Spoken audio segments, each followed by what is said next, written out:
Hello, today is February the 16th, 2022. My name is Cliff. I run the Stuff Kenny Said Facebook page. I have a bit of a prepared statement I'd like to share with everyone today regarding our Premier, Jason Thomas Kenney. 1 year ago, the government of Alberta, led by Premier Jason Kenney, had established legislation that AHS and the RCMP utilized to have my pastor arrested. Pastor James Coates was the first pastor arrested, as far as I know, in Western civilization during the so-called pandemic for refusing to restrict the God-given, not government-granted, rights of the congregation he pastors. The Premier of Alberta, his Minister for Justice, his Minister for Health, the Chief Medical Officer of Alberta, and every single speechless, complacent member of the UCP made Alberta an international disgrace and absolutely destroyed any credibility or claim to following to science that they had. To this day, the Alberta government has not apologized for trying to destroy the church community of Grace Life, and they did indeed try. Soon after Pastor James was released from a 5-week stay in the Edmonton Remand Center, the Alberta government directed an enforcement move against Grace Life church property. Our building was triple fenced, patrolled 24/7 by both RCMP and a private security company. As a congregation, we were forced to meet in secret for many, many weeks. In Canada, an underground church. And why? Because we were not obeying the irrational and society-destroying dictates of a government that is today admitting that the vaccines are not as efficacious as they tried to brainwash us to believe. A lot of time, effort, and taxpayer dollars went into a marketing campaign to tell you that you're too stupid to make up your own mind, and that if you ever wanted to see your kid's soccer game or birthday party again, or if you ever wanted to go to a wedding or other large social event ever again, you needed to get the all-powerful jab. Recently, it has been uncovered that Alberta Health Services put together a report by September of 2020 citing all sorts of research and giving recommendations about how the government messaging could manipulate and coerce you into complying with their jab agenda. That report is called the COVID-19 Scientific Advisory Group Rapid Evidence Report, topic, attitudes and adherence to COVID-19 guidelines. This is a 63-page report generated by the people supplying the jabs, AHS, to give to the government as a way to give recommendations on how the politicians can use the media and political platforms to target specific segments of the population to pressure those segments into obedience. The Premier is today pretending that he wants to lift restrictions because he's following the science. He is not being honest. He and all the other deceptive leaders who are now backpedaling from restriction mandates are seeking to lift restrictions because they no longer see them as politically useful. Yet, there is no single elected official who has the power to do so who will work to legislatively remove their power and ability to destroy our society via quote-unquote health orders or other quote-unquote temporary emergency powers. Why? Because they, like our Prime Minister, want to be able to exercise outrageous authority over the minutiae of your day-to-day lives if they feel it will be politically expedient to do so. Premier Kenney is no better than Prime Minister Trudeau. They are both more than willing to leverage whatever laws on the books they can to escape negative press, to escape consequences for their actions, and to force you to do something you probably didn't want to do if you were allowed to make a choice without government propaganda campaigns. But what makes Jason Kenney worse than Prime Minister Trudeau is that Premier Kenney used to say things that wholly contradict the person he has become. Justin Trudeau, in this strange way, is far less of a hypocrite than Jason Kenney. I'll close this by demonstrating the immense hypocrisy of Premier Jason Thomas Kenney by quoting his own words. These are all things he ostensibly believed prior to his coming to Alberta to seek premiership. This is nowhere near close to everything we have about the current Premier's previous statements, but this is a good sampling. You can judge for yourselves if the man who uttered these words across 2 decades in Parliament is the same person sitting in power in Alberta today. Do not forget the context of the last 2 years. Do not think that COVID is and was some sort of magic wand that allows politicians to eschew claimed convictions they used to get elected. Either he believed these things, but now he does not because COVID changed his thinking somehow, or He never believed these things, and COVID has now exposed him for a fraud.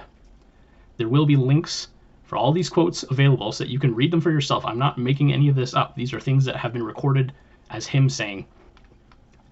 On March 16th, 1998, Jason Kenney spoke in Parliament about proposed amendments to Canada's Labour Code. At that time, he said, "We ought to look at bills like this at the level of first principles. So often we get buried in the details of technical amendments like this and we lose sight of first principles. One of the principles of liberal democracy is freedom. I know it is a quaint notion to some of my friends opposite on occasion. However, that notion dictates that people cannot be coerced by the state to surrender their freedoms without their consent." Again, remember the context of the last 2 years. Would you have surrendered any of your freedoms if you were given accurate, credible, timely, and transparent information from this government and from the government agencies used to disseminate information? Maybe, maybe not. Next quote. On April 21st, 1998, Jason Kenney entered into debate about the standing orders of the day, and he gave his opinion on democracy in Canada. At that time, MP Jason Kenney said, "I would characterize the state of democracy in Canada as a crisis. Democracy in Canada, as democracy is conventionally understood, is imperiled not by any great specter of tyranny or state totalitarianism, but rather by the slow, creeping, incremental gathering of power and authority by the executive and judicial branches of government at the expense of the legislative branch, the democratic branch, and, particularly, that branch of government as manifest in the House of Commons. The history of Parliament, the history of the development of this institution, reaches back over a millennium. The privileges which we here exercise, the right to speak on behalf of our constituents, on behalf of the subjects of the Queen, on behalf of the citizens of our country, are duties and privileges which people have shed blood to secure. Battles have been fought, wars have been waged, and men and women have died in order to secure the liberties which this institution represents. That conflict, which has carried over a period of centuries, was really a conflict between the authority of the executive branch of government and the democratic privileges and liberties of common people as represented in their democratic assembly." Close quote. He also said the following in the same speech, quote, "It has become a truism in this country to refer to our form of government as one of electing 5-year temporary dictatorships. That is not just the words of partisans in the heat of debate. That is a sentiment expressed by many eminent political scientists, jurists, and members of this place, both now and in the past few decades." Close quote. And also, he said in the same speech, quote, "As we all know very well, there is never such a thing as a free vote for members of the government. There is always a party line with the government. Notes are always taken by the whip's office about how members vote. If they hope as a backbench rookie to become a parliamentary secretary or, heaven forbid, a minister, if they hope to get a fruitful position on a committee in which they have interest, then they must toe the party line. It need not be that way." Close quote. Does this sound like the same man who ejected members of his own party, people that helped to get him elected to become the Premier of Alberta? Does this sound like the same person? It need not be that way? Tell that to Todd Lowen and Drew Barnes, among others. Next, we have a quote from Jason Kenney from February 27th, 2002, when he rose in Parliament to speak about a bill concerning international trade. And in that same speech, he spoke about China's religious policies. Again, the whole reason I'm making this is in the context of 1 year ago, because of Jason Kenney's policies, my pastor was the first, at least in Canada, if not the whole Western civilization, my pastor was the first to be arrested for standing on conviction of his religious beliefs. Okay? That is the context. That's why I'm sharing this quote where Jason Kenney is speaking about China's religious policies in 2002. Quote, "The Chinese constitution ostensibly permits freedom of religion, but only for those who practice religion in institutions, that is, in churches formally recognized and ordained by the state, which itself excludes most people of faith who refuse to allow their faith to be exercised under the ambit of the state. Let us make no mistake about why this is. We are talking about a communist regime whose official creed is atheism. It has an official established religion, and that is the rejection and denial of God. When individuals choose to assert their relationship to God, the government intervenes, crushes them, arrests them, throws them into forced labor camps, or throws them into prison." Close quote. When you're reading the book of Psalms, sometimes you come across a word called Selah, and it means stop and think about what was just said. The next quote we have is from May 22nd, 2002, where Mr. Kenney spoke to a bill called C-56, also called the Assisted Human Reproduction Act. This is what then MP Kenney stated about human life and what happens when quote-unquote experts and legislators interfere. Quote, "The agency would not report to Parliament but only to the Minister. The Minister's power of delegation to the agency would be considerable. Clause 32 allows the Minister to delegate any agency decision to individual members of the agency. One person, therefore, could be called upon to make a grave moral choice on behalf of all Canadians. Clause 25 allows the Minister to give the agency policy directives at any time, which it must implement and which would be kept secret. This committee is being charged with dealing with some of the most important ethical challenges imaginable. I do not believe that matters of great moral import like this should simply be left to self-interested experts to decide. Yes, experts may have great technical expertise, but their intense involvement with issues in many cases makes them blind to the common moral sense of society." Close quote.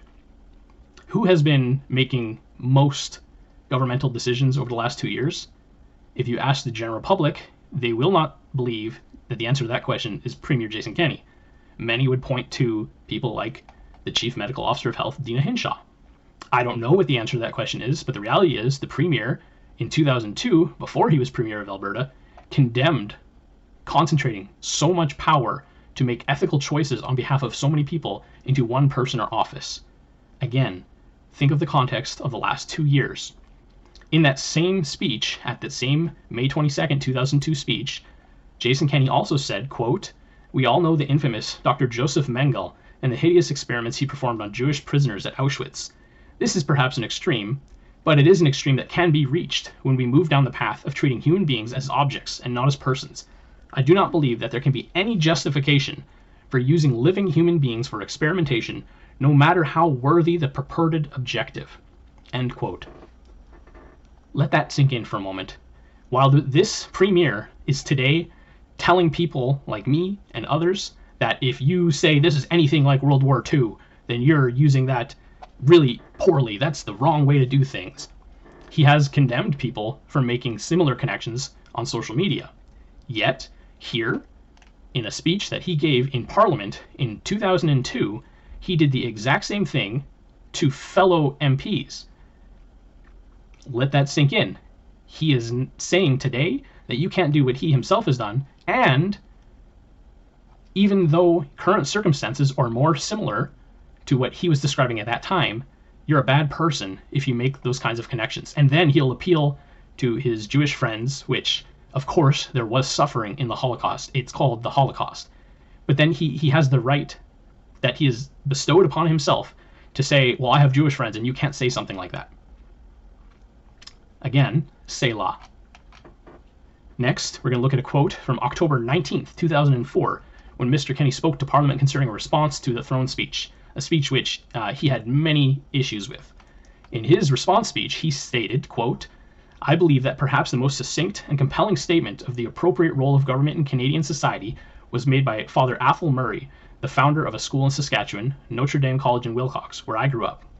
A great Canadian folk hero, he once said that the aim of government should be to provide for freest human action under the natural law.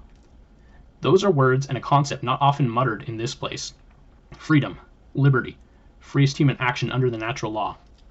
When I read the throne speech, what I see is a smothering vision of an all-knowing, all-powerful, all-present government that has grown far beyond what was ever conceived of in the original constitutional order of this country. A government which proposes a program for every conceivable electoral interest group and which sees no proper limits for the size of government and its imposition on and restriction of human freedom." Unquote. Sound familiar? Finally, on September 22nd, 2016, MP Jason Thomas Kenney rose to give a final speech and his resignation from Parliament as he moved to set his aspirations on becoming the Premier of Alberta. His final words in Parliament during this speech were, quote, I close my 2 decades in this place by quoting the words of former Prime Minister Diefenbaker when he introduced the Canadian Bill of Rights. In expressing a sentiment that applies to all of those losers of history who have built one of the greatest countries of history, he stated, "I am a Canadian, a free Canadian, free to speak without fear, free to worship God in my own way, free to stand for what I think right, free to oppose what I believe wrong, free to choose those who shall govern my country. This heritage of freedom I pledge to uphold for myself and all mankind." Unquote.